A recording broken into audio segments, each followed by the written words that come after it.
Why, Mr. Connors, what are you... Okay, back up inside fast. What are you... Inside, Mrs. North. Hurry up and you won't get hurt. But if you stall around, you're in trouble.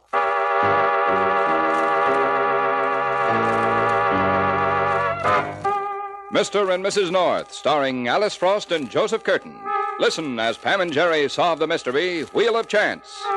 Mr. and Mrs. North, transcribed, is brought to you by the Colgate-Palmolive Peet Company, makers of Halo shampoo to glorify your hair, Colgate brushless shaving cream for tough beards and tender skins, and Colgate chlorophyll toothpaste to help destroy unpleasing breath originating in the mouth. Take any brownstone building on any New York side street. Walk in, look into any room, and the odds are 4 to 1 you'll find someone waiting for a phone call. In this case, his name is Harry Connors, occupation dubious, past shady, state of mind, tense, distraught, nerves jangling like... About time. Hello? Connors? Yeah, where you been, Lorenz? I've been You're waiting... Too nervous, Connors. Irritable. Now, look... Sign of insecurity. Lack of confidence. Yeah, your telegram said you'd call... I'm calling long distance, my friend. Words are expensive. Okay, Lorenz. Pencil handy? Yeah? Take this down. It's a gray convertible, 1953 model. Okay.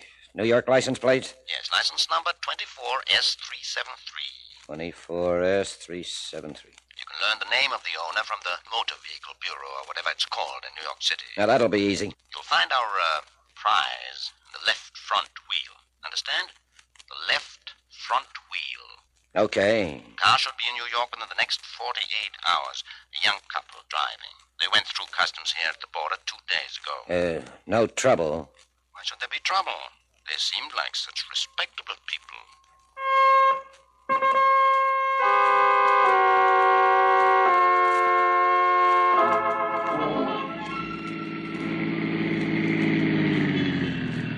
Pam.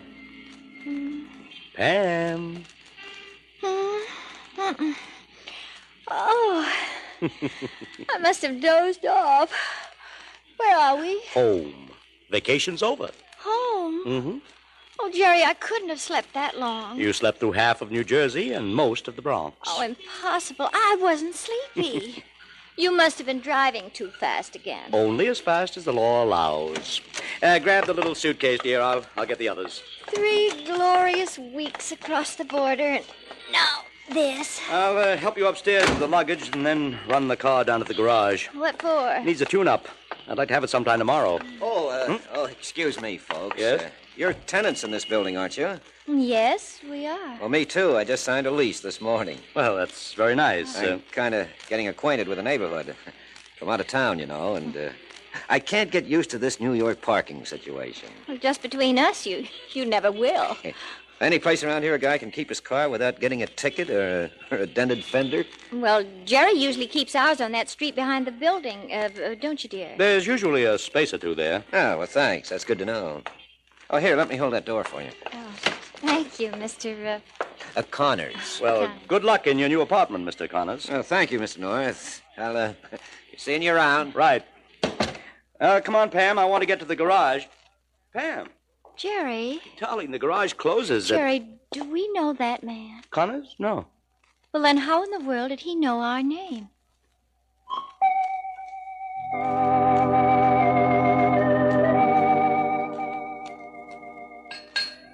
Yes, ma'am. What can we do for... Oh, you. Oh, that's a fine way to greet a customer, Toby. Smile, baby. I'm busy, Anita. What do you want? Oh, that's funny. Your greetings used to be so much cozier. Anita, I can't talk here. Where will we talk, baby? Your place? Get your wife to invite me over. She'd love to hear us talk. There's a car on the ramp. You'd better move. I need more dough, Toby. I haven't got it. You know doggone well I haven't got a dime left. Oh, but you can get it, can't you? Anita, for Pete's sake, this is a garage, not a gold mine. Do your prospecting someplace else. You can get it. For me. I've got a little blood left. Do you want that, too? When are you going to let me alone, Anita? When do you pull out the needle? Oh, smile, baby. It took me years to save up that last bankroll. Then I had to get mixed up with you. I'd hate to have to upset your wife, Toby boy. She seems to love you so much. Move your car, will you? If she knew about us, she'd be miserable, wouldn't she? Hi, Toby. Well, yes, sir. Be right with you. Anita, please, beat it. Call me tonight? Yeah, I'll call you. All right if I leave my car back there, Toby? Hi, Mr. North. I'll take care of it. Oh, sure. Toby takes care of everything. Who's that? Just a customer. Pretty. Yeah. Think you can get my car tuned up by tomorrow, Toby? I think the spark plugs need cleaning and... Hey, Toby. I'm sorry, Mr. North. Do all pretty girls affect you like this? No, sir. Just that one.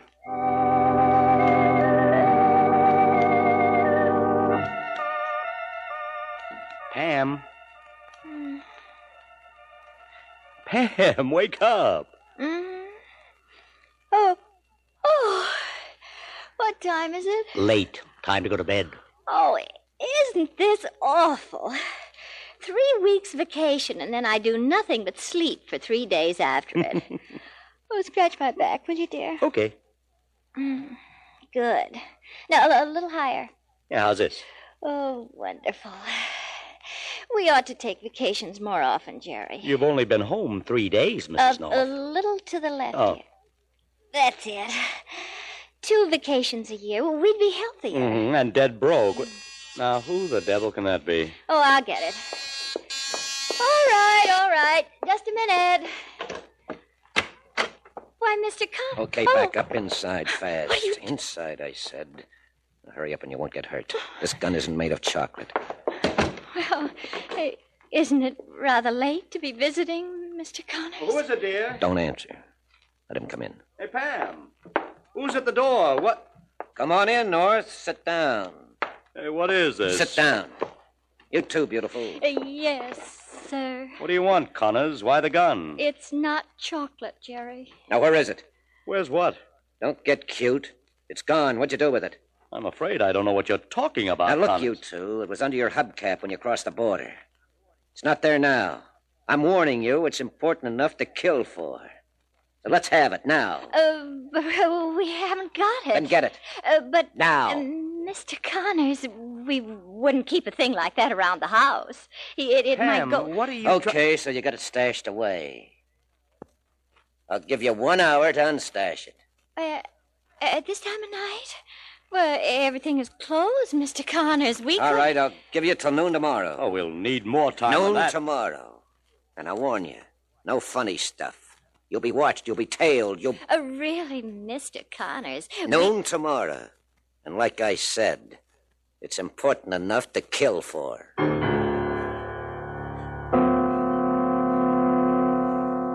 Well, Pam and Jerry may be in the dark, but they can still see they're in trouble.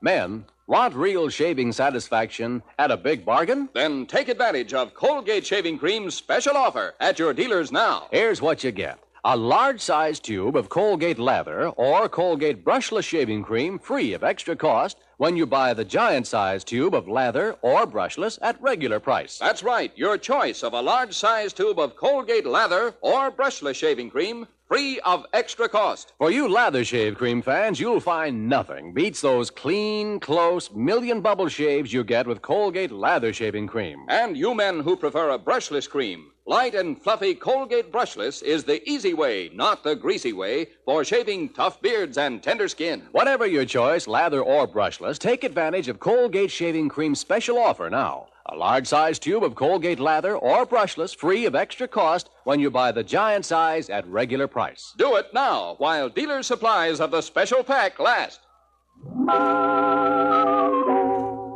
Now, back to Mr. and Mrs. North.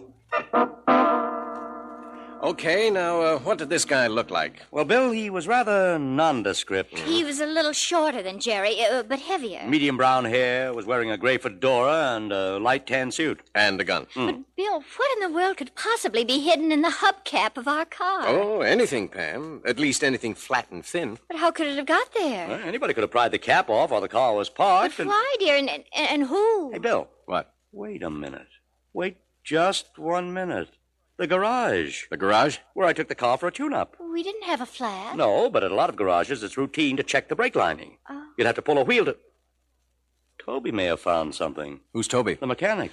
Darling, you may be right. Come on. Hey, hold let's- it, Pam. It wouldn't do any good to go to the garage. In that case, there's nothing to do but wait until morning. Now, look, you say this Connors guy said you'd be watched and followed? Yeah, but he may have been bluffing. Maybe he was, and maybe he wasn't. Anyway, I want you two to go to the garage alone in the morning. But, Bill... Now, wait a minute. I'll have a man tailing you to see if you're followed. And if you are, he might be able to grab the guy, and we can get to the bottom of this. Okay. But, Bill, what about tomorrow at noon? If Connor shows, my man will be outside ready to take him. Now, there's nothing to worry about, Pam. Gollies, Bill. I hope so.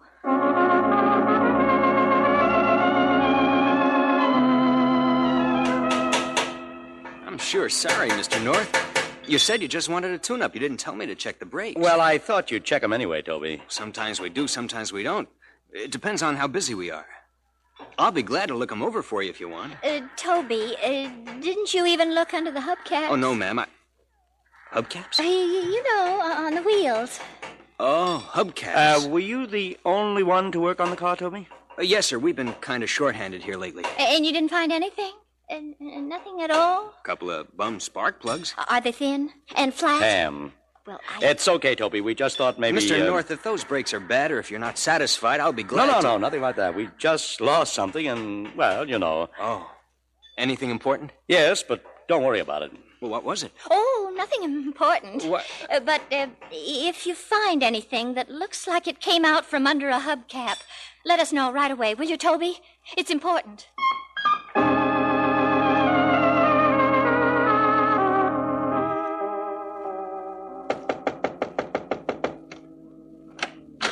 Well, Toby boy.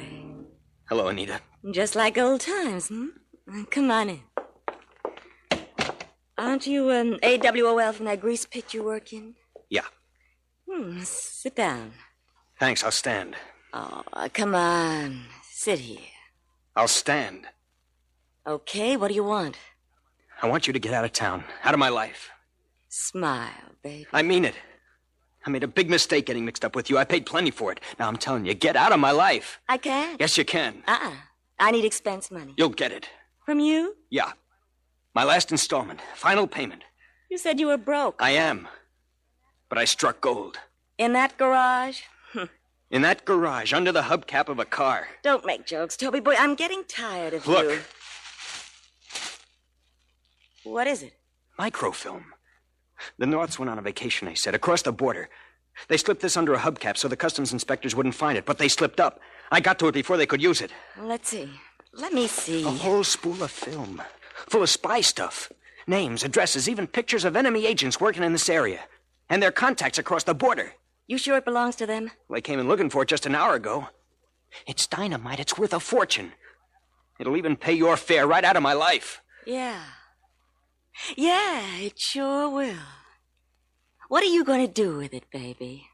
Uncle Sam writes big checks for things like this. The FBI gets the microfilm. I get the reward, and you get... The FBI? Who else? With this film, they and could... the Norths? What about the Norths? The FBI will take care of them. Too bad, too. The nicest people are turning out to be spies these days. Toby boy, if you ever opened up that pointed head of yours, a moth would fly out. Was that so? Well, here, look at this film. Go on, hold it up to the light. Listen, you stupid little grease monkey. The FBI may give you a reward for that, sure. A box lunch and a bottle of milk. But what about the Norths? What'll they pay for it? Well, that's not the point. I'll tell you what they'll pay for it. They'll dig up Fort Knox. They'll steal piggy banks from every kid this side of the Kremlin. They'll hawk their souls and auction off half of Europe to get that microfilm. That's what they'll pay for it. But they're spies. Sure, they're spies. You have enough on them to hang them. You can make them pay and pay and pay. No. And pay. No, Anita, I can't do that. What do you mean you can't do it? All you have to do is pick up the phone and call them up. No, I'll settle for half the dough and all of my conscience. Yeah? Well, I won't. Put the phone down. Get away. Put it down, I said. Put it down. Let go. That's better. A real patriot, aren't you, Toby? What do I have to do to convince you, Mr. Patriot? You got a chance to rub money in your hair and you're worried about dandruff. Oh, what do I have to do, Toby? Nothing. Let me handle it my way. What must I do, baby? Tell your wife about us. This is a lot bigger than that. Oh, a real patriot. All right, come here. Come here, Mr. Patriot. Forget that stuff, Anita. Come here. Forget it, will you? Just like old times, Toby boy. Can't forget old times, baby. Cut it out, Anita. Love these old times. Here. Call the Norths, baby. Call them now.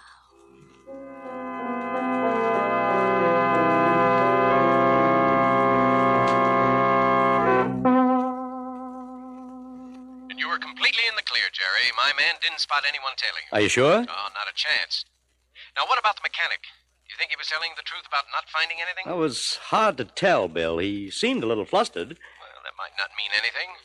Now, you just sit tight until noon. Right, but you're sure your man won't take off for lunch? Now, stop worrying. Okay. So no one followed us? No, Bill says that... Oh, I'll get it, dear. Hello. Mr. North? Speaking. This is Toby, Mr. North. Oh, hi, Toby. What's on your mind? Toby, what does he want? I think I have the item you're looking for. What? I can't hear you, Toby. I said I think I have the item you're looking for. Did he find it? What is it, Jerry? Can you hear me now? Yes, I can hear you. Where are you? Well, I have to be back at the garage in a little while. Okay, I'll meet you there. Oh, no, that's no good. Well, you want to come up here, or we can go to your house? No, I'll be back here at my friend's place about 2 o'clock. 2 o'clock? Mr. Connors said noon, Jerry. It has to be sooner than that, Toby. I can't make it any sooner. I have to go back to work. Meet me here at my friend's place. I'll give you the address. Take this down, Ben. All right. Okay, let's have it. 67 Bryce Street, apartment 1D. 67 Bryce Street, apartment 1D. I've got it. Toby, can't you possibly make it before 2? No, that's as good a time to talk business as any. I can't hear you. I said it's a good time to talk business. Business? What kind of business? Big business, Mr. North. Be sure to bring your checkbook.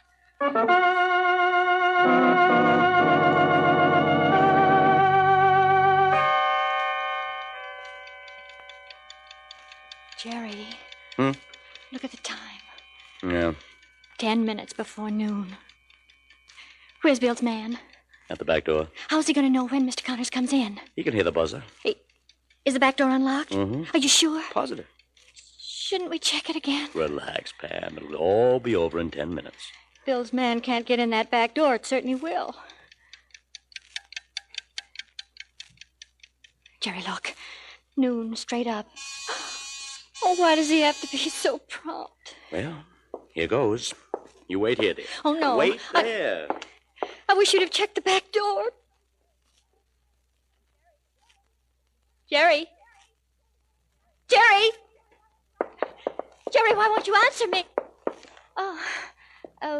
Who is this man? It's all right, dear. He's just a salesman. A salesman? Yes, darling. A life insurance salesman.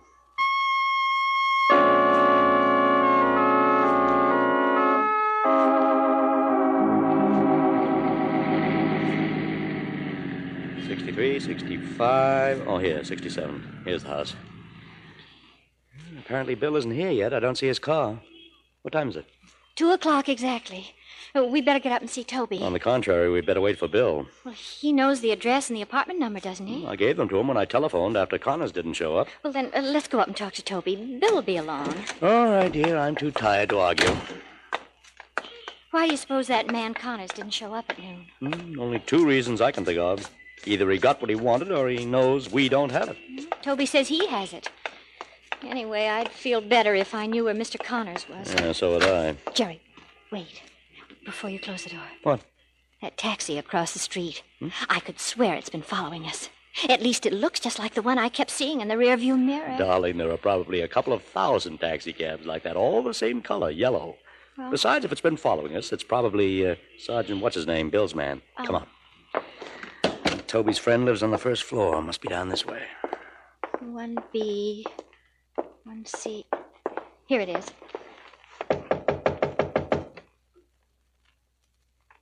Look, it was unlocked. Now, why in the world should they leave their door? What's the matter, Pam? Good Lord. Jerry, she's dead. Very dead. Who do you suppose she is? Toby's friend, probably. She's so pretty. Sure, she's the one. One what? In the garage. She was talking to Toby in the garage the day I brought the car in. Jerry, let's get out of here. Yeah, let's get out of here. Let's all get out of here. Connors, what the... Come on now, both of you, move. Oh, what for? Because I like your company. And that's still not made of chocolate, is it? Nope. Same guy, same gun. Now, let's go. Where to? Well, you two have a nasty habit. You keep getting in the way all the time. So? So I'm going to see that you're put out of the way for keeps. Now, move. Now, look here, Connors. You heard me. Move. And since you're expecting your cop friend wagon, we'll go out the back way.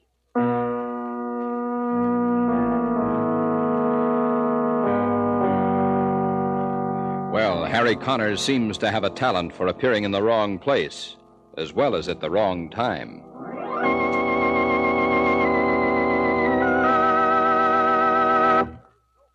Remember, soaping dulls hair. Halo glorifies it. So, Halo, everybody, Halo. Halo is the shampoo that glorifies your hair. So halo, everybody, halo. yes, there's your cue to lovely, naturally lustrous hair. Soaping your hair with even finest liquid or cream shampoos hides its natural luster with dulling soap film. But Halo shampoo is not a soap or cream. Made with a special ingredient, Halo glorifies your hair with your very first shampoo. Even in hardest water, Halo gives oceans of rich, soft water lather. Needs no special rinse. Halo removes embarrassing dandruff from both hair and scalp. Leaves hair soft, shining, easy to manage. Ideal for children's hair, too. Next time, be sure to buy Halo, America's favorite shampoo. So halo, everybody, halo. Halo shampoo, halo. Now, back to Mr. and Mrs. North.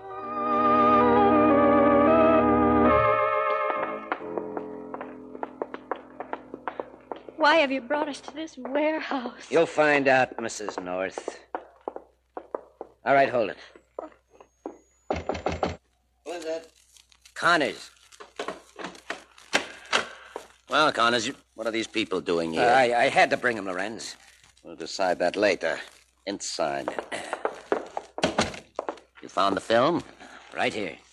Good microfilm. So that... Thin, flat spool. You used our car to smuggle it across the border. It was nothing personal, my friends. Your car or another. It just happened to be yours we picked. Of course, as it turned out, we made an unfortunate choice. But we had no way of knowing you would take your car to a garage or that you had a friend in the police department. And we'd never known, Lorenz, if I hadn't put that bug on their phone line. Bug on our telephone line?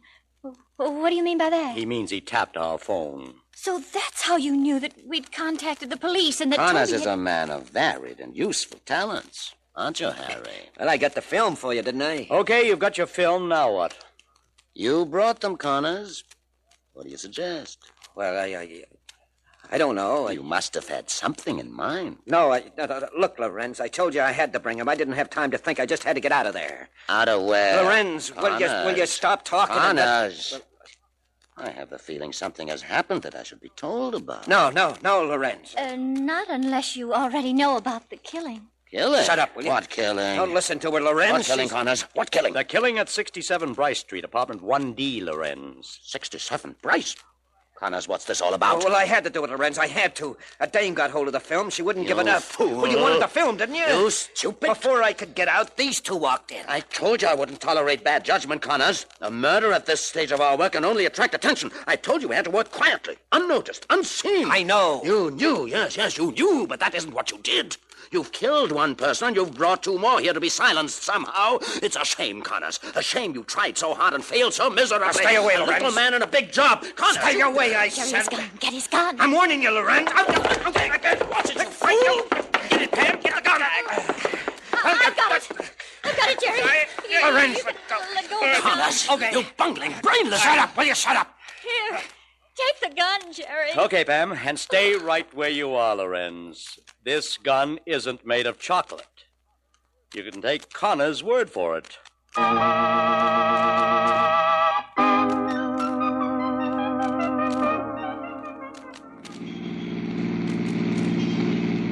And that was Toby in the taxi that followed us to Anita's apartment. Mm-hmm. He was just stringing Anita along, making her think he was going to blackmail us. Oh. That's why he insisted meeting us at 2 o'clock. He wanted to give himself time to warn us, but he missed us at our apartment, and by the time we got to... Oh, you tired, darling? Dead. You want me to drive? No, dear, we're almost home. Oh, gollies, I didn't sleep a wink last night. I laid awake trying to figure out what could have been under our hubcap. Yeah, so did I. But you're not tired? Of course not.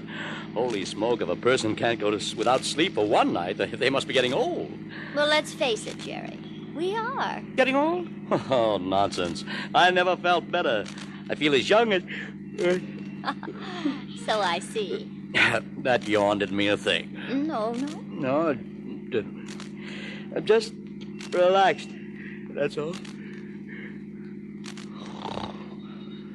Jerry. Darling. Huh? Could you manage to relax a little more quietly?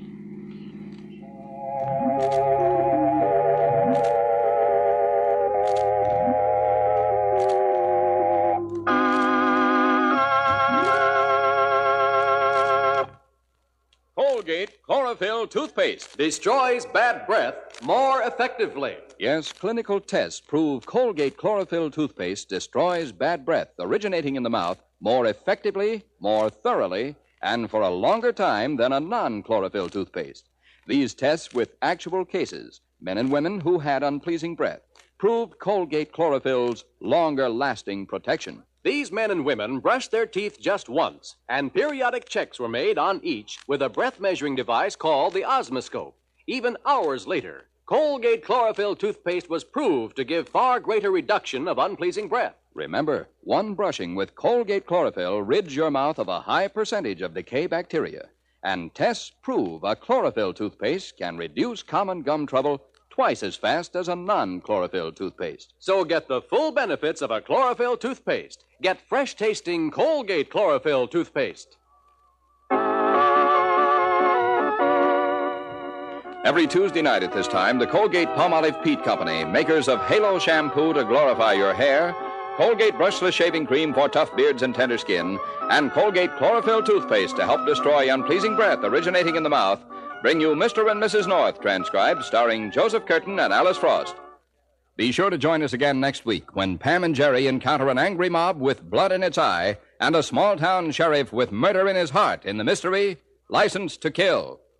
The characters of Mr. and Mrs. North are based on those originally created by Frances and Richard Lockridge. Tonight's script was by Don Brinkley, music by Charles Paul. Mr. and Mrs. North is produced and directed by John W. Lufton. The Colgate-Palmolive Peat Company invites you to listen to their exciting new quiz, The Phrase That Pays, on radio every weekday morning, Monday through Friday, and to the new Mr. and Mrs. North program on television. Consult your local newspaper for details. Joe King speaking.